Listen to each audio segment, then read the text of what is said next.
Olá, Psicoders!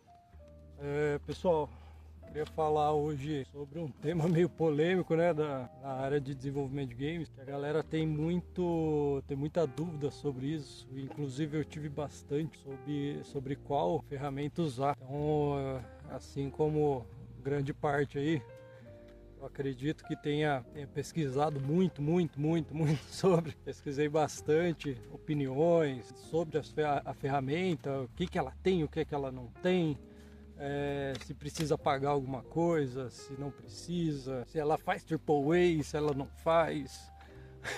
Então esse vídeo vai ser um pouco umas conclusões que eu tive, de minha opinião também, lógico, assim como todo vídeo, e um pouco sobre cada ferramenta aí que tem no mercado.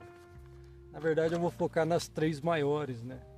No caso, Unity, Unreal e Godot, que eu chamo de Godot, mas eu sei que a pronúncia é Godot, mas eu já conheço desde antes de ter uma pronúncia correta. Teve um evento, acho que foi no Big Festival, que eu fui, eu levei meus alunos na época, os desenvolvedores estavam lá, né, dois dos desenvolvedores. E eu perguntei, a primeira coisa que eu perguntei foi qual era a pronúncia.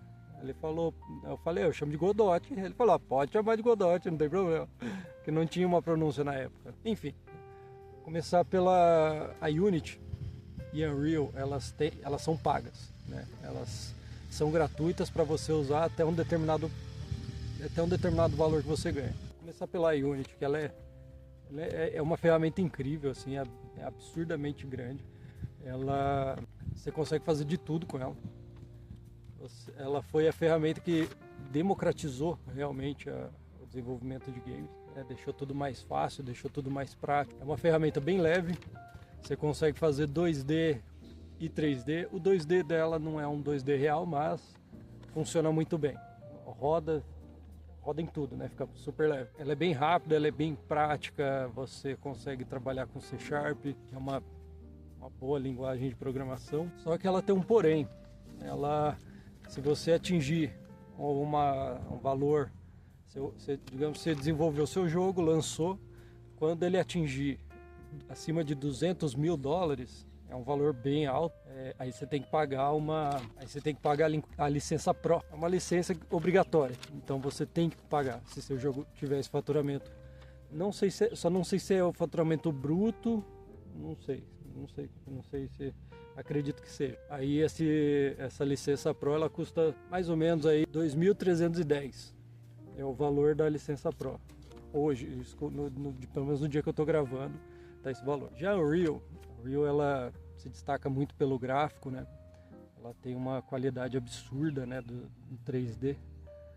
O 2D também tá bem legal. Não vou dizer que não tá. É muito legal. Não é o foco dela, o 2D. Então, se você quer jogos 3D super realista, é Unreal. Ela é bem até que rápida para produzir.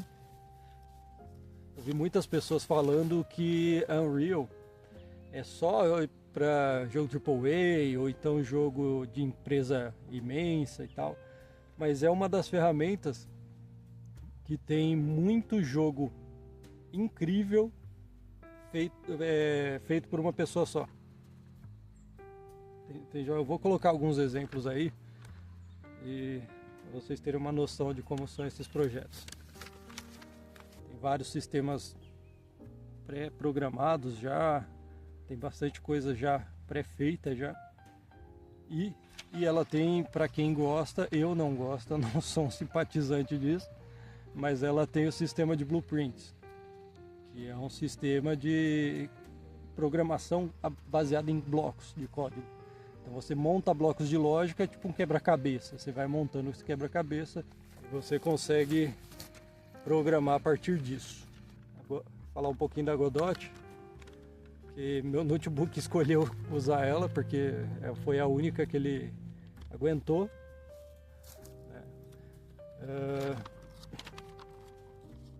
Então, a Godot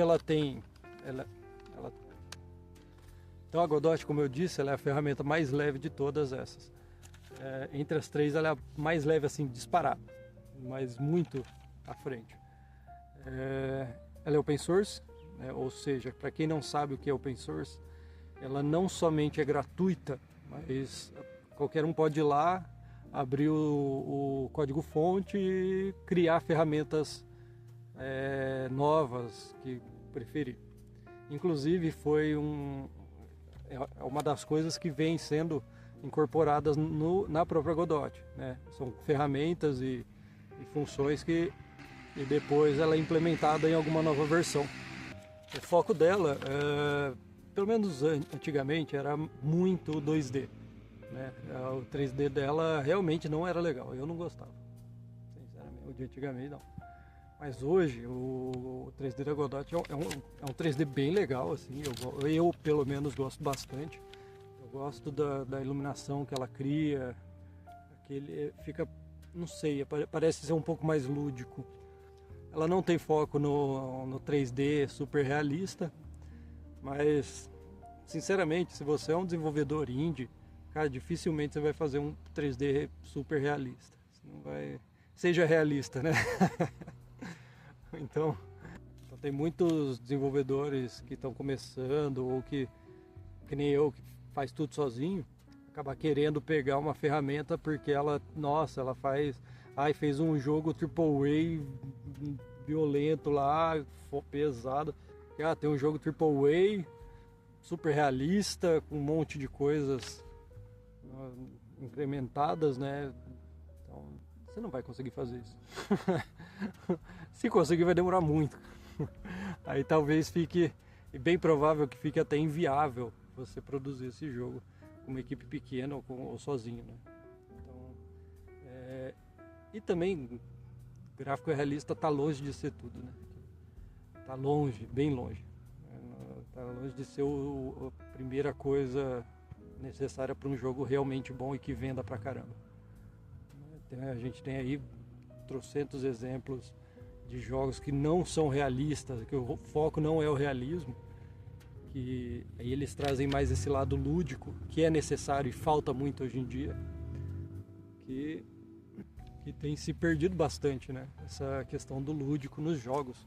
Bom, então isso é um pouco sobre essas ferramentas, né? Porque, na verdade, isso não é o mais importante, né? Não é o mais importante na ferramenta para você usar. Então tem duas coisas que são mais importantes para se ver isso. Primeira, se a ferramenta ela supre o seu projeto. Então, por exemplo, se você quer fazer um jogo 2D incrível, cara, é Unity ou Godot. Ponto. Ou se o seu projeto, questão também do caminho a seguir. Então, se você tem a pretensão, por exemplo, você quer desenvolver um jogo 2D hoje, mas você não quer desenvolver um jogo 3D futuramente, vai na ferramenta que tem melhores 2D, né? E você precisa ver se essa ferramenta ela vai suprir ou o seu projeto ou o caminho que você pretende seguir. Por exemplo, no meu caso, eu gosto muito de jogos 3D e eu gosto de pixel art. Então eu gosto muito de misturar esses dois mundos, de pixel art com 3D. Então eu preciso de uma ferramenta que eu consiga fazer tanto 2D quanto 3D. E por isso, tanto que vocês viram no vídeo anterior, que o Roots and Relics, né, que é o meu jogo que eu estou desenvolvendo, ele tem cenários em 3D e os personagens são em 2D, tem alguns elementos em 2D. Então se você tem o objetivo, por exemplo, de desenvolver, seguir uma carreira em 3D, em jogos 3D, seus próximos projetos são tudo em 3D, não faz o menor sentido você usar, por exemplo, o Construct ou o Game Maker. A não ser que você queira o 3D do Game Maker, né? Então, não sei, né? Precisa analisar qual desses dois objetivos você tem. Mas tem um outro ponto mais importante que você precisa analisar, que eu vou falar no final do vídeo. Então vamos lá. Uma coisa que as pessoas precisam, o pessoal que pesquisa tanto assim precisa entender, a galera precisa começar a aprender a tomar decisões. Cada pessoa tem uma vida diferente, tem gostos diferentes, aprende de uma forma diferente, se habitua com coisas diferentes. Então não tem como eu vir aqui e falar, você deve usar essa ferramenta, você tem que usar essa ferramenta. essa é a melhor de todas e pronto, acabou. Não faz o menor sentido. Para mim, uma determinada ferramenta é melhor. Para você, pode ser outra. Você precisa aprender a tomar decisão. Se você não toma decisão, você fica... Aí por isso que a gente... Eu, inclusive, eu passei por isso, tá? Estou me incluindo. De querer que alguém tome a decisão por você. Desde vídeos que atacam uma ferramenta ou outra, até ChatGPT. Né? Tem sugestões de inteligência artificial. Ajuda? Muitos vão ajudar. Mas aquele que fala que essa ferramenta você tem que usar, isso aí está errado. Isso aí não faz sentido, é impossível você fazer isso. Você precisa analisar a sua vida, analisar seu orçamento, seu tempo e até a sua capacidade de aprender. Porque se você não tem muito tempo, como que você vai pegar uma ferramenta muito complexa e não vai ter tempo de estudar, quanto mais de produzir? Um exemplo do meu caso, quando eu comecei o Roots and Relics, como eu falei aqui no canal, o meu computador tinha pifado e eu tava com um notebook que eu ganhei do Nathan e do Drake. Aí o Nathan conversou com o Drake e o Drake me arranjou o notebook. Mas é um notebook bem fraquinho, ele não tem muita capacidade, ele tem, se não me engano, 4 GB de RAM, mas me supriu bastante, me ajudou muito. E foi nele que eu comecei. Ou seja, eu tive que usar Godot, de qualquer jeito. Mas um ponto além disso, um outro ponto além. Eu poderia ter usado, sei lá, pesquisado alguma outra ferramenta que também rode nele. Meio difícil, mas talvez eu encontrasse. Mas de todo modo, eu gosto de trabalhar na Godot. Eu gosto do fluxo de trabalho dela, eu gosto da organização que ela tem, de ter que manipular os arquivos manualmente. Eu gosto de jogar ali, eu gosto de abrir a pasta do projeto, jogar os arquivos lá dentro, sem clicar e arrastar e me aparecer uma janela de configurações, que nem por exemplo na Unreal. Eu não gosto muito de trabalhar na Unreal. Eu já dei aula de Unreal, mas eu não gosto. Então eu gosto do fluxo de trabalho da Godot. Eu acho bem divertido trabalhar nela. E eu consigo produzir coisas rápido. Porque eu não tenho muito tempo. Então eu fico, por exemplo, eu treino no comecinho da tarde, aí depois eu saio da academia, vou direto trabalhar e volto só de noite para casa. Então eu tenho só o períodozinho da madrugada ali para poder estar produzindo, para estar desenvolvendo. Então, e final de semana, né, domingo. Que aí domingo eu fico focado no jogo ou estudando alguma coisa. Então, para mim, a Godot está me suprindo muito bem. Eu consigo fazer o jogo do jeito que eu queria mesmo, que é o cenário em 3D e os personagens em 2D. Então a minha escolha acabou sendo oposta a muitos vídeos do YouTube aí que falam que não presta a Godot, né? Não presta, talvez pro projeto que ele queira. Às vezes ele tem uma empresa muito grande, né, que quer fazer um jogo muito realista, que sei lá, né? Então, e aí para ele não vai servir mesmo, realmente não vai servir, não vai ser muito boa. Ele vai sofrer mais, mesmo que ele atinja o objetivo, ele vai ter mais trabalho para atingir esse objetivo. Então compensaria mais ele usar uma Unreal da vida. Então o conselho assim conselho final assim, eu acho que o mais importante de tudo é você usar a ferramenta que você gostar. É isso. Que você entender melhor o fluxo de trabalho dela. Eu tenho um pouco de dificuldade de entender o fluxo de trabalho direito da Unreal. Eu não gosto muito. Não gosto muito do fluxo de trabalho da Unreal. Na minha cabeça é confuso. Talvez é porque é muito complexo, eu não consigo entender, sei lá. E eu acho o da Godot mais simples, mais objetivo. Mas a Unreal não deixa de ser uma ferramenta inacreditável, assim, incrível, sensacional. Então, use a que você mais gosta. Isso vai ter uns adendos. Por exemplo, se você define que quer usar Unreal, só que você não tem um computador muito bom, ou você junta um dinheiro e compra um bom, ou então você baixa uma versão mais antiga. Eu cheguei a rodar o Unreal 4, tá, que é a versão anterior.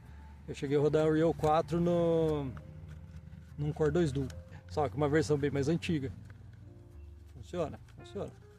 Um Core 2 Duo com 8 GB de RAM, inclusive. Então, dá para usar. A versão mais atual, se quiser a versão mais atual, você vai ter que trabalhar mais para comprar um computador melhor. Vai ter que focar nisso, vai ter que colocar isso como prioridade. Então, basicamente é isso. Use a ferramenta que você mais gosta, a que você preferir, que você achar que tem um fluxo de trabalho bom e que supra o seu objetivo de carreira ou seu projeto.